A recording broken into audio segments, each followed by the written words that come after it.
بلکہ سب سے بڑا کریکٹر وہ ٹرمپ ہے. تو اب وہ جو کچھ دنیا کے ساتھ کر رہے ہیں, غنڈہ گردی جو وینزویلا کے ساتھ کیا ہے, جو باقی ممالک کے ساتھ کرنے جا رہے ہیں, ہم نے تو بلا سوچے سمجھے, ہم نے تو یہ سوچا ہی نہیں کہ یار یہ کیا ہم کر رہے ہیں. مثلا ہماری جو کوئی خاص حیثیت ان کے سامنے نہیں ہے نا. آپ کے باشندوں کے امیگرینٹ ویزے انہوں نے روک دیے, ایک لسٹ بنائی انہوں نے 75 ممالک کی جو امریکہ کے سمجھے خلاف ہے, ہم تو ان کے آگے پیچھے جا رہے تھے.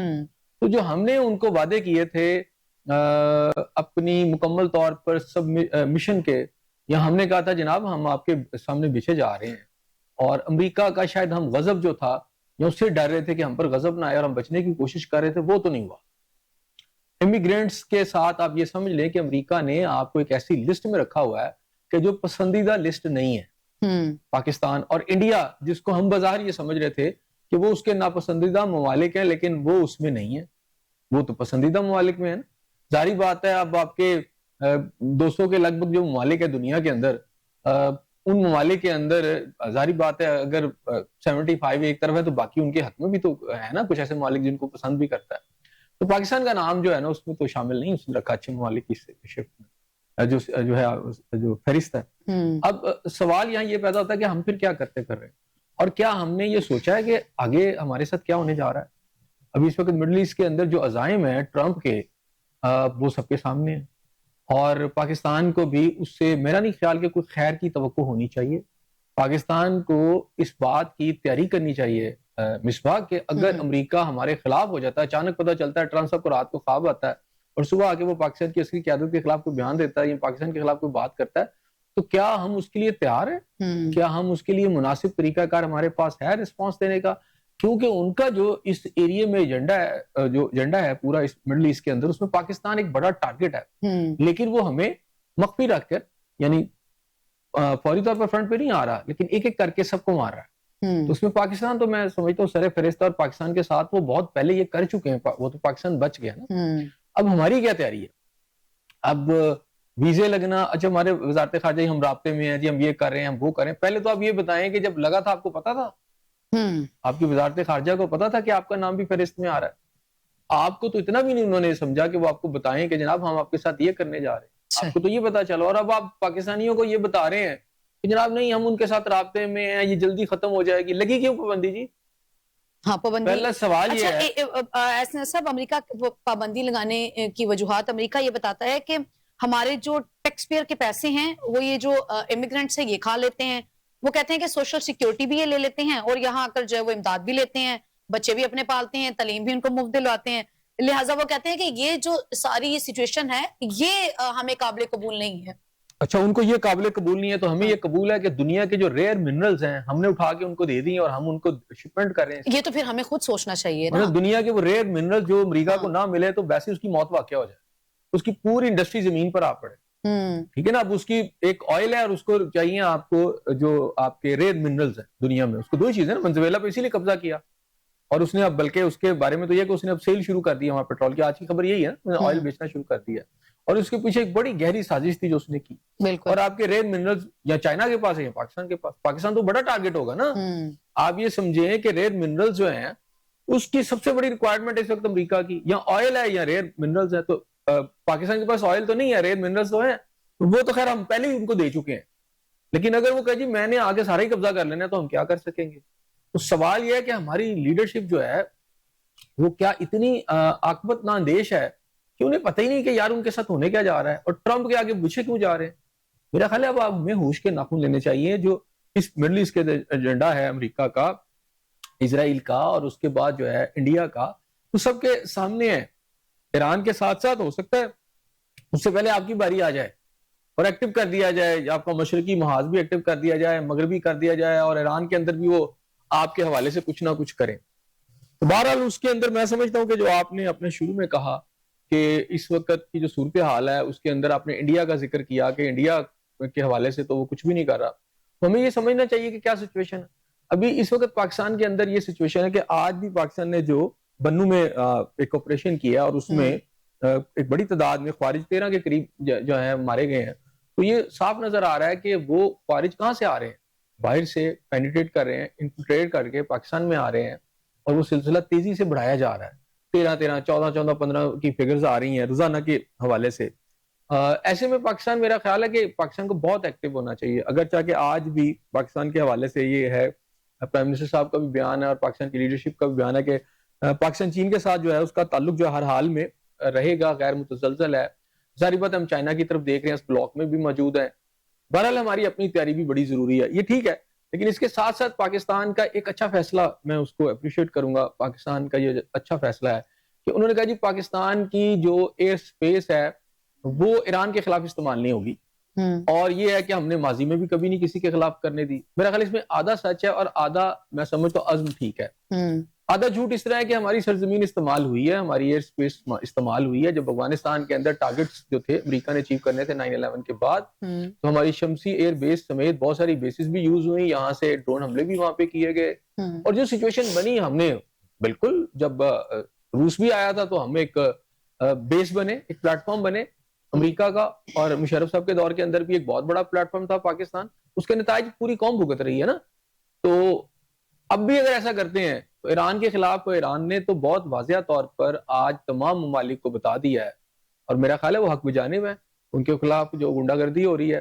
اور اس نے یہ کہا ہے کہ جس ملک سے بھی امریکی ایکشن اس کے ملک میں ہوا تو پھر وہ اس کو دشمن قرار دے گا اور پھر ان اڈوں پر حملہ کرے گا. جس کے بعد کھلبلی مچ گئی ہے مڈل ایسٹ کے اندر بھی, بہت سارے ممالک کے اندر بھی, اس میں خاص طور پر سعودی عرب ہے. سعودی عرب نے بڑا واضح طور پر ایران کو یہ پیغام بھیجا ہے کہ ہماری جو ایئر سپیس ہے یا ہمارے اڈوں سے امریکی فوجی کسی بھی صورت میں اڑ کر آپ پر اٹیک نہیں کریں گے, ہم اس بات کی اجازت نہیں دیں گے. مڈل ایسٹ میں بھی صرف یہ ابھی صرف سعودی عرب ہے جس نے یہ اس وقت یقین دہانی کرائی ہے ایران کو کہ ہم ایسا نہیں کریں گے.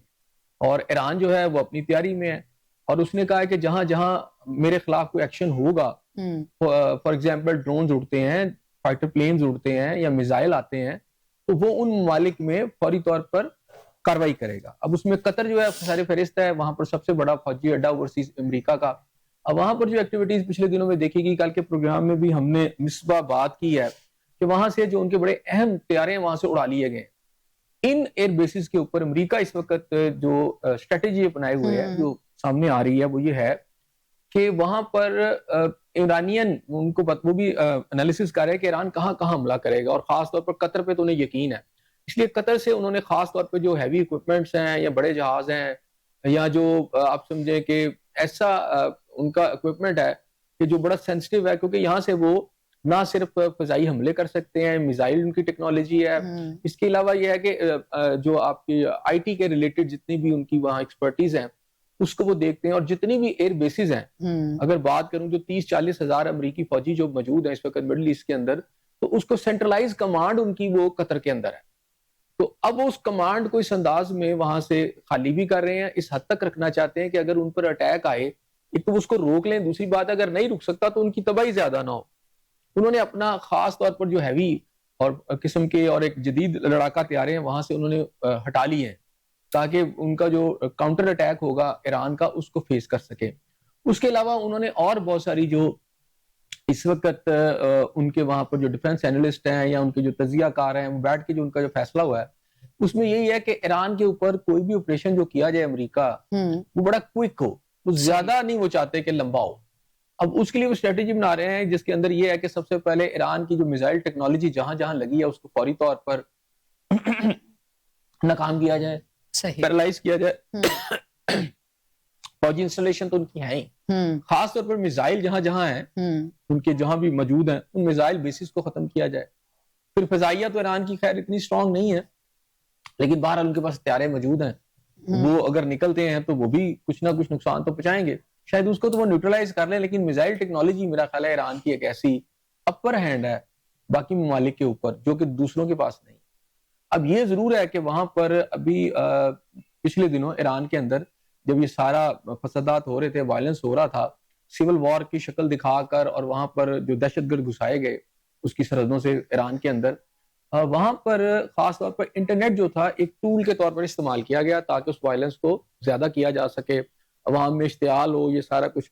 تو ایران نے اس کے سگنل روکنے کی کوشش کی. اطلاعات یہی ہیں کہ 3-4 دن تو ان کو لگے, لیکن وہ کوئی 20-25% ہی اس کو ختم کر سکے. لیکن یہ جو ایلون مسک ہے نا, اس کے وہ جو کیا ہے اسٹار والا جو سیٹلائٹ سسٹم ہے سارا, یا جو ٹیکنالوجی ہے تو اس کو وہ روک نہیں سکے, وہ ڈائریکٹلی آ رہی تھی ان کے وہاں پر. اس کا اکوپمنٹ جو تھا نا بانٹ دیا گیا تھا پہلے سے لوگوں کے اندر, اور وہ ٹیلی فونز کے ذریعے اور پھر یہ ہے کہ انٹرنیٹ کے ذریعے وہ پیغامات آ رہے تھے. وہ اچانک کچھ ایسا ہوا ہے ایران کے اندر, کچھ ایسی ٹیکنالوجی وہاں انٹروڈیوس ہوئی ہے, اب اس کا اشارہ اس کے ہمسایہ ملکوں کی طرف ہو رہا ہے کہ جناب انہوں نے یہ ٹیکنالوجی دی ہے. چین کے اوپر بھی نام لیا جا رہا ہے, پاکستان کا بھی ذکر کیا جا رہا ہے. اس ٹیکنالوجی سے وہ جتنے سگنلز آ رہے تھے وہ تقریباً بند کر دیے گئے. صحیح. تو اس پہ اپر ہینڈ ایران جو ہے اس میں ہو چکا ہے. رہ گئی اس وقت جنگ کی صورتحال, تو کیا امریکہ جنگ کرے گا؟ تو میرا خیال ہے کہ وہاں جو اقدامات ہو رہے ہیں جنگ سے پہلے وہ نظر آ رہے ہیں کہ جنگ ناگزیر ہے. اچھا. اور اس میں شاید ابھی جو امریکہ حملہ نہیں کر پا رہا یا نہیں کر رہا, تو اس کے پیچھے شاید ایران کی ابھی تک وہ جو موجود ڈیفنس کی جو طاقت ہے, جو پاور ہے, جو اس کو رسپونڈ کر سکتا ہے, وہ تھوڑا اس کو روکے ہوئی ہے کہ پہلے ہم اس کو ختم کریں تاکہ پھر جب ہم اٹیک کریں تو زیادہ سے زیادہ نقصان ایران کا پہنچا سکے اور وہ کو ریزسٹ نہ کر سکے, جیسے عراق میں ہوا تھا. لیکن ایرانین کا وہ ابھی تک کنٹرول نہیں کر پا رہے. میرا خیال ہے اس میں ابھی وہ پلاننگ کر رہے ہیں کہ کس طرح جو کاؤنٹر اٹیک ہوگا ایران کا, اس کو کیسے انہوں نے نیوٹرلائز کرنا ہے یا کیسے ختم کرنا ہے, اور کہاں سے ہو سکتا ہے تو اس کو کیسے ٹارگٹ کرنا ہے. اس وجہ سے تھوڑا سا ڈیلے ہو رہا ہے. باقی جتنی بھی صورتحال ہے, جتنے بھی اقدامات اس وقت یورپ میں ہو رہے ہیں, امریکہ میں ہو رہے ہیں, مڈل ایسٹ کے اندر ہو رہے ہیں, وہ سب بتا رہے ہیں کہ کسی لمحے بھی ضروری نہیں ہے کہ وہ 48 گھنٹے بعد کرے, وہ گھنٹے بعد بھی کر سکتا ہے. ایسے صاحب چین اور روس کے اس وقت ہم دیکھتے ہیں جو بھی الائز ہیں وہ سارے امریکہ کے نشانے پر ہیں. امریکہ انہی کے الائز کو جو ہے وہ ٹارگٹ بھی کر رہا ہے. روس اور چین اپنے الائز کو بچانے کے لیے سامنے نہیں آ رہے یا ان کو بچانے میں کامیاب نہیں ہو پا رہے, تو کیا یہ روس کے لیے یا چائنا کے لیے ایک الارمنگ سچویشن ہے اس وقت, چونکہ جو ان کے الائز ہیں وہی ہم دیکھ رہے ہیں کہ اس وقت امریکہ جو ہے وہ ان کی ہٹ لسٹ پہ ہے, تو وہ سامنے بھی نہیں آ رہے. تھوڑی سی چیزیں جو سامنے آئی ہیں نا مصباح, اس میں وہ آئی ہیں کہ چائنا نے امریکن کمپنیوں کا, چائنا جس طرح ڈیل کر رہا ہے اس کا سٹائل ذرا مختلف ہے. اچھا. چائنا نے امریکہ کی بہت ساری کمپنیز کے ساتھ اپنے رابطے توڑ دیے. صحیح. پریشر جو ہے بلڈ اپ کر سکتا ہے, بہت سارا اس کا جو تعاون تھا وہ بھی اس نے ختم کر دیا. تو جس سے امریکن جو کمپنیز ہیں ان کو مٹیریل ملنے کے حوالے سے یا ان کی جتنی بھی پروفٹس ہیں تو سارے کے سارے بری طرح اس نے روک دی ہیں. اس میں خاص طور پر آئل کی کمپنیز ہیں, ان کی آئی ٹی کی کمپنیز ہیں, ان کے ساتھ بہت سارے معاہدات جو ہیں اس نے اس وقت سیز کر دی ہیں. تو میرا خیال ہے چائنا جو ہے ڈیل تو کر رہا ہے لیکن کسی اور انداز سے کر رہا ہے. اب جہاں تک ہے کہ کیا امریکہ ایران پر حملہ کرے گا, تو آج کچھ ایسے اقدامات ہوئے ہیں جس سے پتہ چل رہا ہے کہ اگلے 48 گھنٹے جو ہیں بڑے اہم ہیں.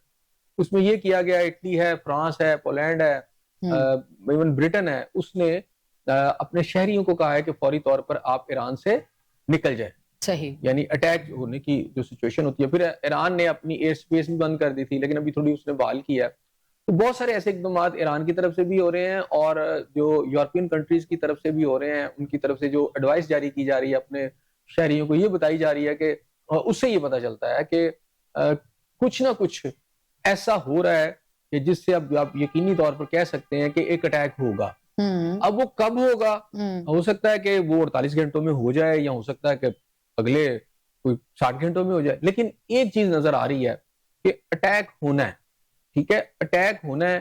اس لیے پاکستان نے اپنی ایئر سپیس جو ہے, جو اچھا فیصلہ پاکستان نے کیا ہے کہ ایران کے خلاف ہم اپنی ایئر سپیس یوز نہیں ہونے دیں گے, کیونکہ سعودی عرب نے بھی یہ کہہ دیا, اس کو یقین دہانی کرائی ہے, اور پاکستان نے بھی یقین دہانی کرائی ہے تاکہ ایران کم از کم اگر کوئی اٹیک ہوتا ہے تو ایران کا حملہ پاکستان کی طرف نہ ہو جائے.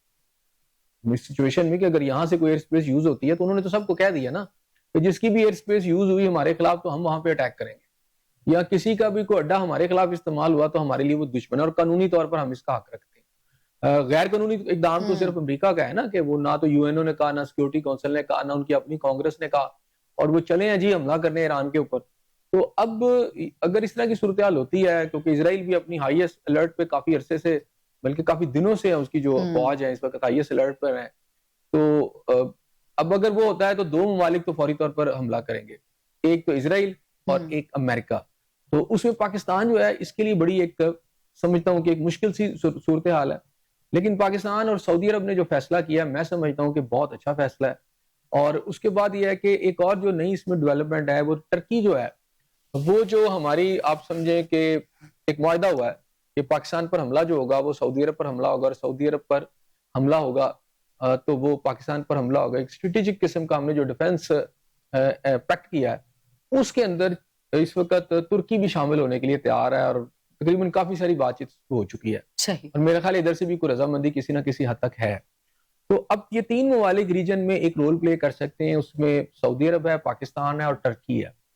اور ایران پر حملے میں کم از کم اگر وہ سپورٹ کر دیتے ہیں اور اپنی ایئر سپیس نہیں دیتے تو پھر وہ جو امریکہ ہے اس کو کہاں کہاں سے ایئر سپیس مل سکتی ہے یا اس کے اڈے ہیں. اس کے اندر آپ کو میں نے کہا نا قطر ہے، اور اس کے علاوہ بحرین ہے، اور اس کے علاوہ آپ دیکھ لیں اردن ہے، جارڈن جو ہے، کیونکہ اس نے ایران کے میزائل پہلے بھی گرائے تھے جب وہ اسرائیل کی طرف جا رہے تھے. صحیح. تو یہ تین ممالک تو فوری طور پر ہیں. اور پھر اس کے علاوہ یہ ہے کہ قبرص کے اندر بھی اس کے جو ہیں اڈے ہیں. جارڈن کے اندر تو اس کا بہت بڑا ایک اڈا ہے، اس کے اوپر پچھلے دنوں اٹیک بھی ہوا تھا. تو اب امریکہ کی بھی پوزیشن اس میں اس کو فضائی جب حدود نہیں ملیں گی تو اس کا بھی آپریشن کرنا آسان نہیں ہوگا. اس کی وجہ یہ ہے کہ اگر وہ اسرائیل کی طرف سے کوئی اٹیک آتا ہے تو ڈیفینیٹلی پچھلی دفعہ یہ الزام لگایا جا رہا تھا کہ وہ سعودی عرب کی ایئر سپیس سے آیا، حالانکہ سعودیہ نے اس کا انکار کیا تھا. تو پھر وہ جو راستہ رہ جاتا ہے وہ شام ہے، اور شام سے آپ سمجھے عراق ہے، اور عراق سے پھر وہ اٹیک کر سکتے ہیں اس طرف، یعنی عراق وایا اٹیک آ سکتا ہے. لیکن اگر وہ شام میں بھی جاتے ہیں تو پھر اب جارڈن بھی ہے، تو رستہ تو صرف ایک یہی رہ جاتا ہے. ٹھیک ہے. دوسری طرف یہ ہے کہ اگر وہ قطر کی طرف سے آتے ہیں یا یو اے کی طرف سے آتے ہیں، یو اے بھی جو ہے اس وقت الائی جو ہے نا قسم کا، وہ سعودی عرب کے ساتھ بھی الائی نہیں ہے اس وقت، وہ اسرائیل کی لائن ٹو کر رہا ہے، کیونکہ اس وقت اسرائیل کے ساتھ اس کے تعلقات جو ہیں بہت زیادہ ہیں، اس نے اس کو مانا بھی ہے. تو ایران جو ہے پھر جو کاؤنٹر اٹیک کرے گا وہ اس میں یو اے بھی آ سکتا ہے، اس میں آپ سمجھ لیں کہ قطر بھی آ سکتا ہے، اس میں بحرین بھی آ سکتا ہے. یہ چھوٹے چھوٹے ممالک ہیں. یہ تو ایران کا کاؤنٹر اٹیک میں نہیں سمجھتا کہ اس کو سنبھال سکیں گے یا اس کو برداشت کر سکیں گے، کیونکہ بڑا وہ سویر قسم کا اٹیک ہوگا. اور رہ گیا اب بات امریکہ کی، تو امریکہ کو بھی وہ جہاں تک انہوں نے تو کہا ہے کہ جی ہم آخری گولی تک لڑیں گے. تو جب کوئی ملک یہ ٹھان لے کہ ہم نے یہ کر رہے ہیں، اور ایران ایک چھوٹا ملک نہیں ہے. اوبویسلی آپ کہہ بھی رہے ہیں سنجاد صاحب کہ اگر کوئی ایئر سپیس نہیں دیتا تو پھر امریکہ کے لیے بھی آپریشن کرنا جو ہے وہ مشکل ہوگا. جنگ جو ہوتی ہے وہ بڑی خوفناک ہوتی ہے. سیکنڈ ورلڈ وار میں تقریباً 10 کروڑ بندہ جو ہے وہ مارا گیا. جو سپر پاور ہوتی ہے سنجاد صاحب اس کے تو کندھوں پہ بڑی ایک ذمہ داری ہوتی ہے. اس کو تو ایک ذمہ داری کا مظاہرہ کرنا چاہیے کہ میں نے تو ایک اشارہ دیا نہیں اور جنگ چھڑی نہیں. اس وقت کی سپر پاور تو بلا شبہ ایک جنگ ہی چاہ رہی ہے. تو کیا جنگ تو ہم عموماً کہتے ہیں کہ جنگ تو حل نہیں ہوتا نا، تو پھر جنگ چھڑ جائے تو پھر وہ ابھی ہم بتا بھی رہے ہیں کہ سیکنڈ ورلڈ وار میں 10 کروڑ بندہ مارا گیا. دیکھیں انسانیت کی جو تاریخ ہے نا اس میں یہ سب کو پتا ہے. وہ قرون وسطیٰ لے لیں یا اس سے پیچھے چلے جائیں، سب کو پتا ہے کہ جنگ کا نقصان ہوتا ہے. لیکن پھر بھی جنگیں ہوتی ہیں نا. سب کو پتا ہے کہ ٹیبل ٹاک کی جا سکتی ہے، لیکن ٹیبل ٹاکس نہیں ہوتی. مفادات ہوتے ہیں. ان مفادات کے تحفظ کے لیے پھر کچھ گروپس آ جاتے ہیں جو ملکوں کے اقتدار پہ قبضہ کر لیتے ہیں، اور پھر ان کے اپنے مفادات ہوتے ہیں. وہ اپنی ریاستوں کو بھی استعمال کرتے ہیں، مس یوز کرتے ہیں بلکہ، اور دوسروں کے لیے بھی زندگی اجیرن کرتے ہیں. اور پھر اس کے نتیجے میں جنگیں ہوتی ہیں، جنگ و جدل ہوتا ہے. اور وہ ممالک جو کمزور ہوتے ہیں ان پر تو قبضہ کر لیتے ہیں وہ ممالک، لیکن وہ ممالک جو کہ پھر آگے نہیں سرنڈر کرتے وہ لڑتے ہیں. اب اس میں نقصان کیا ہوتا ہے یہ میٹر نہیں کرتا. یہی انسانی تاریخ ہے کہ اس کی وجہ سے ریاستیں بنتی ہیں، ٹوٹتی ہیں، پھر نئی بڑی ریاستیں بنتی ہیں. تو یہ ایک ایسا سلسلہ ہے کہ آپ اخلاقی طور پر اگر کسی کو کہیں گے نا کہ اخلاقی طور پر یار آپ اس طرح نہ کریں، تو شاید آپ کی بات کوئی نہیں مانے گا. طاقتور آپ کی بات کیوں مانے گا؟ اسے پتا ہے میں ان کو ہٹا کے قبضہ کر سکتا ہوں. تو اس کو جو ہے سمجھانے کے لیے، اس کے خلاف ایک ڈیٹرنس کے لیے، اسی لیے دین نے بھی کہ اپنے گھوڑے تیار رکھو، یعنی یہ آپ کے ساتھ ہو سکتا ہے. تو اس وقت جو آپ سمجھ لیں کہ ایک شیطانیت ہے، ایک سفاکیت ہے، ایک بے حسی ہے، ایک غیر انسانی رویے جو ہیں وہ اگر کسی قوم میں نظر آ رہے ہیں یا کسی اقتدار میں نظر آ رہے ہیں تو وہ امریکنز کے اقتدار میں نظر آ رہے ہیں، وہ اسرائیل کے اندر نظر آ رہے ہیں، وہ آپ کو ادھر کیا کہتے ہیں انڈیا کے اندر نظر آ رہے ہیں، کچھ اور ممالک جو ان کے اتحادی ہیں، کیونکہ یہ دنیا کے امن کو تباہ کرنا چاہتے ہیں. ان کے پیچھے ایک جاریت ہے، ننگی جاریت کر کے یہ ملکوں کے وسائل پر قبضہ کرنا چاہتے ہیں. ان کا خیال ہے کہ اب ہم بہت طاقتور ہو چکے ہیں، ہمارے پاس ایسی ٹیکنالوجی ہے کہ جہاں چاہیں جس کو مرضی مار دیں، ہمارا کچھ کوئی نہیں بگاڑ سکتا. اب امریکہ کو ایک تھوڑا سا ایج ضرور ہے، لیکن وہ ٹیکنالوجی اس وقت آپ یہ سمجھے چائنا کے پاس تو موجود ہے، رشیا کے پاس بھی موجود ہے. بدقسمتی سے مڈل ایسٹ کے اندر شاید ابھی وہ ٹیکنالوجی موجود نہیں ہے. وہ یہ ہے کہ امریکہ کو یہ پتا ہے کہ، اور ہمیشہ سے امریکہ فرسٹ ورلڈ وار ہو، سیکنڈ ورلڈ وار ہو، اس کا یہ ہے کہ اس کا ڈسٹینس اتنا زیادہ ہے, بیچ میں ایک بہت بڑا سمندر ہے, تو وہ قدرتی طور پر محفوظ رہتے ہیں. اچھا, خود انہوں نے ہر طرف دنیا کے اندر بیسز بنا لی ہیں. مثلا پورے مڈل ایسٹ میں ان کی متعدد جو ہیں بیسز ہیں, ہر ملک کے اندر ان کی بیس ہے, وہاں ان کے فوجی بھی موجود ہیں. تو میں نے کہا نا 30 سے 40 ہزار فوجی تو ہر وقت ان کے مڈل ایسٹ میں صرف موجود ہے. تو جب ان کو ضرورت پڑتی ہے تو وہ وہیں سے اٹیک کروا دیتے ہیں. وہ یہ نہیں کہ امریکہ سے کوئی میزائل آتا ہے یا امریکہ سے جہاز اڑ کے آتا ہے, سمندروں میں انہوں نے اپنی جو ہے پریزنس اس کو انشور کیا ہے. بدقسمتی سے جو باقی دنیا کے ممالک ہیں انہوں نے اس طرح اپنے آپ کو مضبوط نہیں کیا. تو یا تو ایسی ٹیکنالوجی کسی ملک کے پاس ہونا کہ امریکہ اس پر حملہ کرے, اور وہ جواب میں امریکہ کے اوپر حملہ کر کے اس کے شہروں میں بھی اسی طرح افراتفری مچا دے جیسے وہ اس کے ملک میں چاہتے ہیں. تو پھر تو شاید امریکہ کو سمجھ آ جائے, امریکہ ایسی حرکت نہ کرے. امریکہ کو یہی ہے کہ کسی کے پاس, ایک تو پھر دوسری بات ہے وہ کسی کو ایسی ٹیکنالوجی لینے نہیں دے رہا, یعنی اٹامک ٹیکنالوجی, میزائل ٹیکنالوجی, وہ خود تو ہر طرف جاتے ہیں, بربادی پھیرتے ہیں, لیکن دوسرے کو کہتے ہیں جس نے ٹیکنالوجی لے لی ہے تو یہ ہمارے لیے خطرناک ہے, دنیا کے وسائل پر قبضہ کرنا چاہتے ہیں. تو یہ تو کھلی بدماشی ہے, کسی کو جینے نہ دینا, اس کے وسائل پر قبضہ کرنا. اب قومیں جو ہوتی ہیں جن کو قومی جو عزت کا پتہ ہوتا ہے, وقار کا پتہ, وہ تو لڑتی ہیں, وہ نہیں دیکھتی کیا نقصان. ویتنام کی مثال آپ کے سامنے ہے, ایون افغانستان کی مثال آپ کے سامنے ہے. تو میرا خیال ہے ایران جو ہے اس لیڈرشپ کے ساتھ تو اتنا آسان نہیں ہے کہ امریکہ اس پہ قبضہ کر لے. باقی ہے کہ امریکہ اگر اٹیک کرتا ہے تو اس دفعہ میں سمجھتا ہوں کہ جو خطے میں ٹارگٹس ہیں امریکہ کے حوالے سے, اس کے جو بہت سارے فوجی اڈے ہیں, ایران ان کو بھی برباد کرے گا. وہ کچھ نہ کرے نہ, وہ اسرائیل کو کم از کم برباد کر سکتا.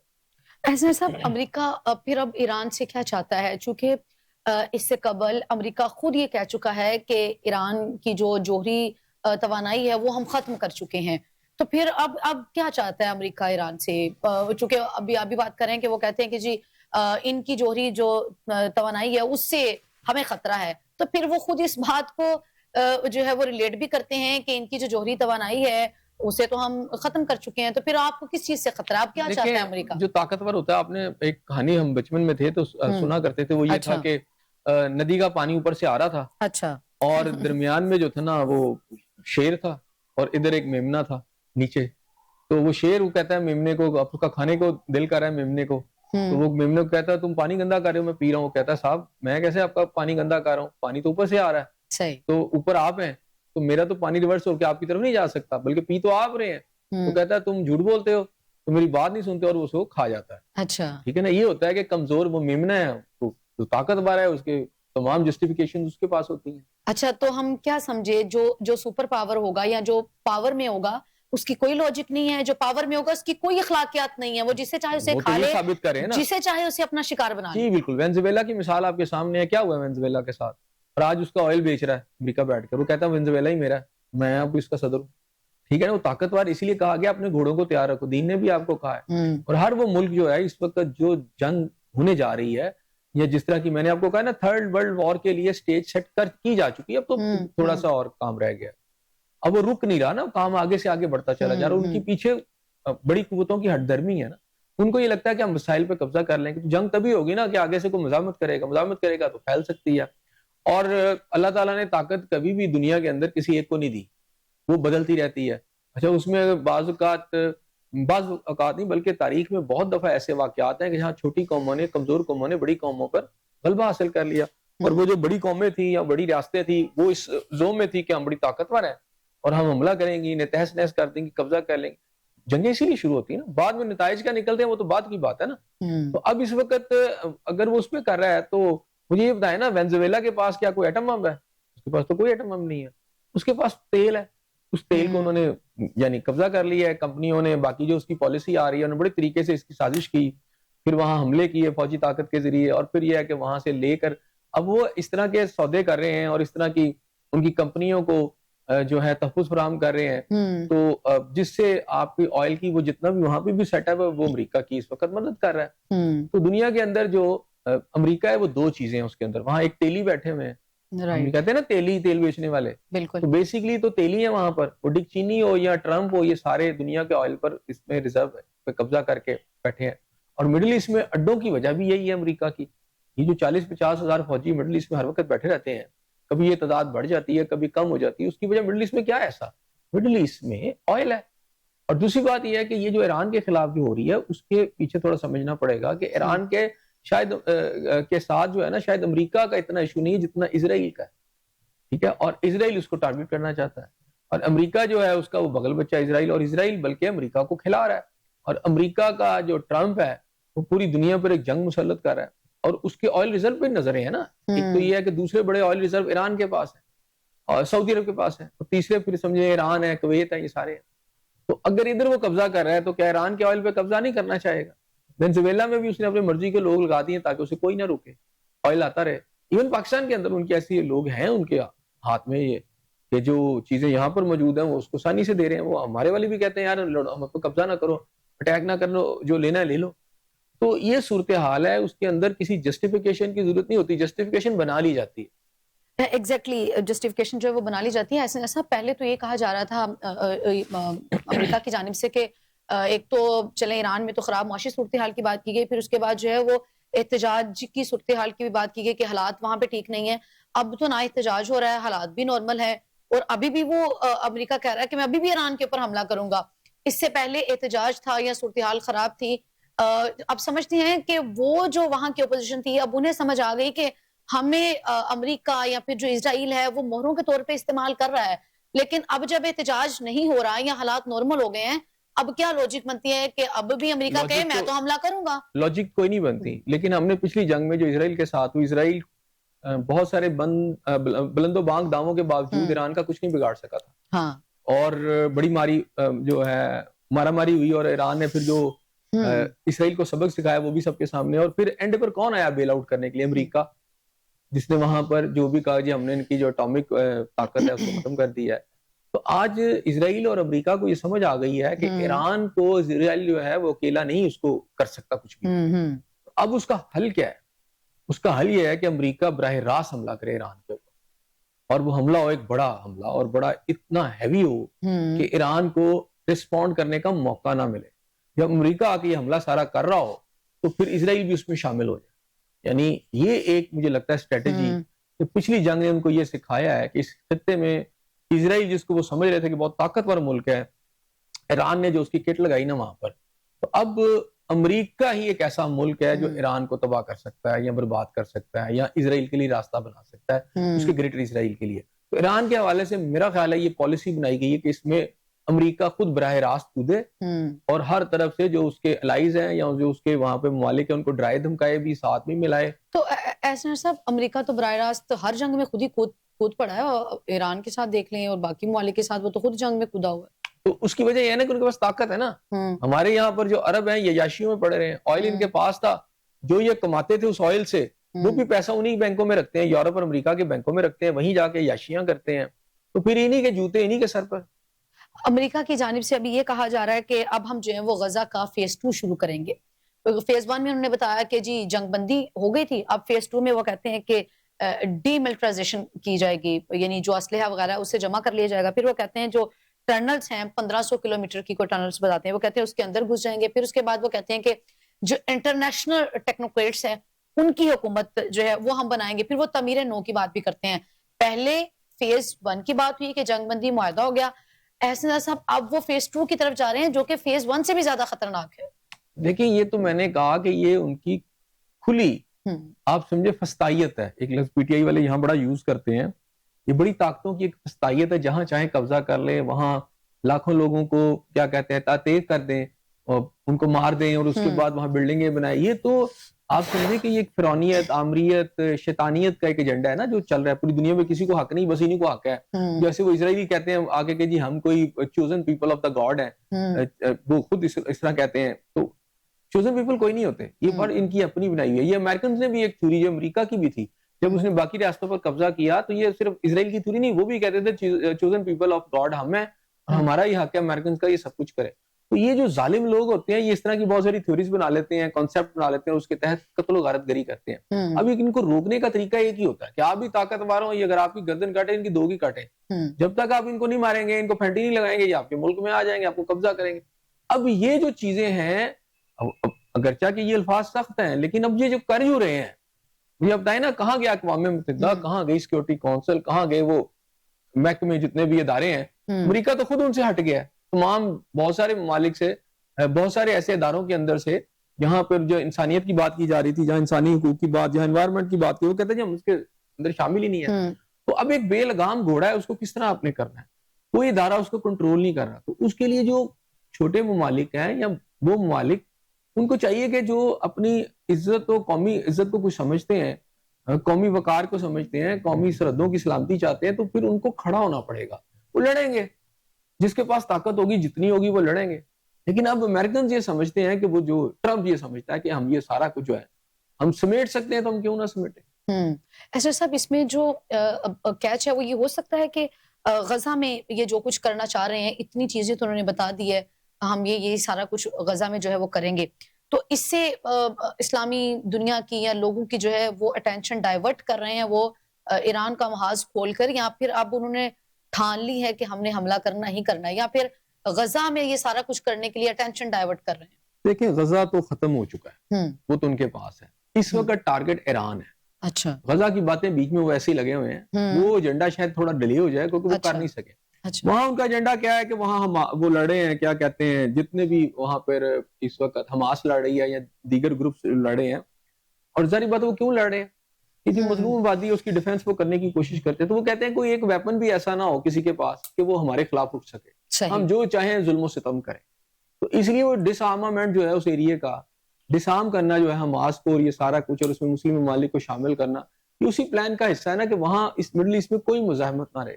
تو دوسری مزاحمت جو بڑی ہے وہ ایران کی طرف سے انہیں نظر آ رہی ہے, باقی تو کہیں سے کوئی مزاحمت تو نہیں جو ہے. وہ وہاں پہ تعمیر نو کی بات کرتے ہیں, ایسا سب ایک افسوسناک بات تو یہ ہے کہ وہ تعمیر نو کے لیے پیسہ بھی عربیوں کا, پھر وہاں پہ جو خون بہ رہا ہے وہ بھی جو ہے وہ مسلمانوں کا, پھر پیسہ بھی مسلمانوں کا, زمین بھی مسلمانوں کی.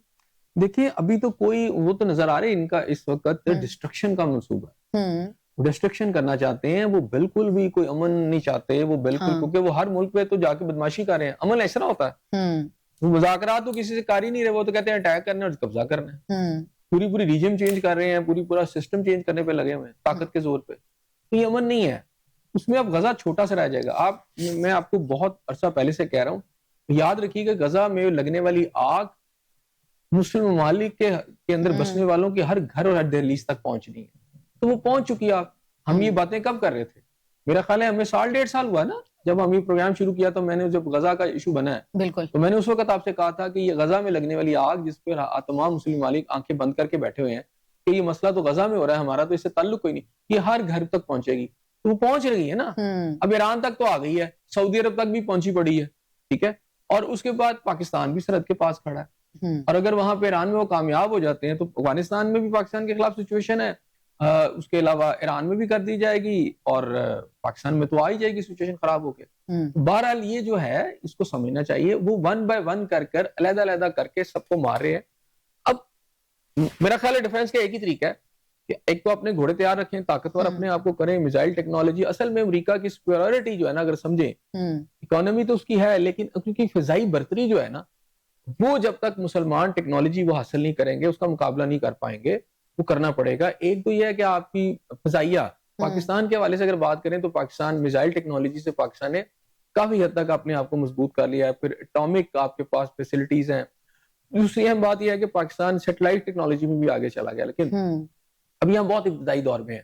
تو مسلم ممالک کو میرا خیال ہے اس وقت سعودی عرب کو, ترکی کو, پاکستان کو مل کر سب سے پہلے ایک فنڈ فوری طور پہ قائم کرنا چاہیے, ایک میجر فنڈ جس کے اندر سیٹلائٹ ٹیکنالوجی جو ہے اس کو حاصل کیا جائے. صحیح, کیونکہ یہ ایک ایسی ٹیکنالوجی اور اس کو ایمرجنسی گراؤنڈ پہ حاصل کیا جائے. اس ٹیکنالوجی کے تحت سعودی عرب ہو, پاکستان ہو, ٹرکی ہو, یا ایک اور جو مزید ممالک ہیں ان کو اکٹھا کیا جائے. یہ سپریورٹی امریکہ کی بس اسی میں ہے. میزائل ٹیکنالوجی آپ اس کو کاؤنٹر کر سکتے ہیں, آپ سیٹلائٹ ٹیکنالوجی اور آئی ٹی کی جو ٹیکنالوجی, سائبر ٹیکنالوجی جتنی ہے, اس میں بھی پاکستان کافی آگے ہے, اور وہ اور ممالک آگے ہیں, اور اس میں ہم کر سکتے ہیں. تو اصل مسئلہ جو ہے وہ فنڈنگ کا ہے. اگر سعودی عرب یہ فنڈ جو ہے اس دفعہ مختص کرے, وہ 2-3 ارب نہ ہو, 8-10, کیونکہ خود سعودی عرب کا سروائیول نہیں ہے اگر پاکستان اس کی سپورٹ نہیں کرے گا. تو پاکستان کی فوج ہی ہیں, یہ پاکستان ہی ہے جو آگے چل کر اگر سٹینڈ لیتا ہے, اگر پاکستان کے خلاف کوئی ایکشن ہوتا ہے یا سعودی عرب کے خلاف کوئی ایکشن ہوتا ہے, تو یہ پاکستان ہی ہے جو کر سکتا ہے. حسن صاحب, امریکہ کی جانب سے جو وینزویلا کے خلاف حالیہ جو جارحانہ اقدامات ہیں, آپ کیا سمجھتے ہیں کہ ٹرمپ انتظامیہ کی جو تیل کمپنی کے مالکان ہیں ان کے ساتھ جو یہ بھی کھلی قربتیں ہیں, یہ کسی اتفاق کا نتیجہ ہے یا پھر یہ آلریڈی ایک منظم سیاسی سازش ہے نا؟ یہ سارا کچھ سازش کے ساتھ تحت ہوا ہے. پہلے طاقت کا استعمال کیا گیا, پھر آئل کمپنیوں کو انگیج کیا گیا, ٹھیک ہے نا, پھر ان کو جس طرح کے معاہدے قانونی وغیرہ جو ہیں وہ اس کے ساتھ حل کیے گئے ہیں, اور اب ان آئل پکڑ کے آج یہی اعلان ہے کہ ہم بیچنا, پہلی کھیپ ہم نے فیصلہ کر دیا. اب وہاں کی کمپنیاں بھی ساتھ مل گئی ہیں. اچھا, بیسیکلی عوام کو کچھ نہیں مل رہا, خاص ایک طبقہ ہے اس کو فائدہ پہنچ رہا ہے, اور ان کو کوئی فرق نہیں پڑتا کہ وہ کوئی بھی لے لے.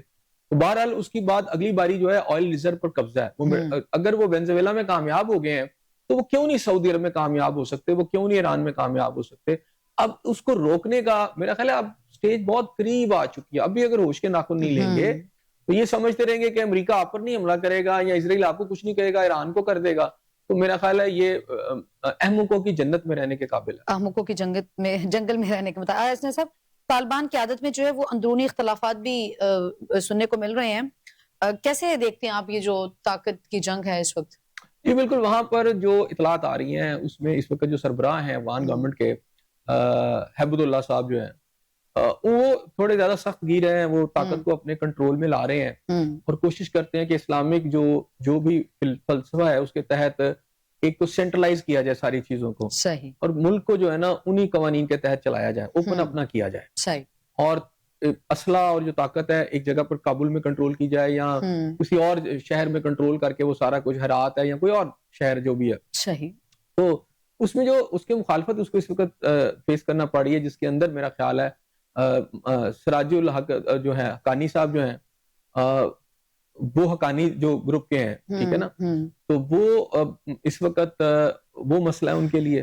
اور اس کے علاوہ جو دیگر ان کی جو لیڈرشپ ہے, ان کے ڈیفنس منسٹر ہیں ملا عبدالغنی ہیں, اس طرح کے جو لوگ ہیں وہ جو ہیں اس وقت چاہ رہے ہیں کہ اس طرح کا بنایا جائے افغانستان کو جیسے کہ عرب ممالک ہیں, چلے کنٹرول بھی رہے لیکن دنیا کے ساتھ جو ہے آپ کی تجارت بھی رہے, آپ ٹیکنالوجی بھی شیئر کر رہے ہوں اور آگے تعلقات بھی ہوں.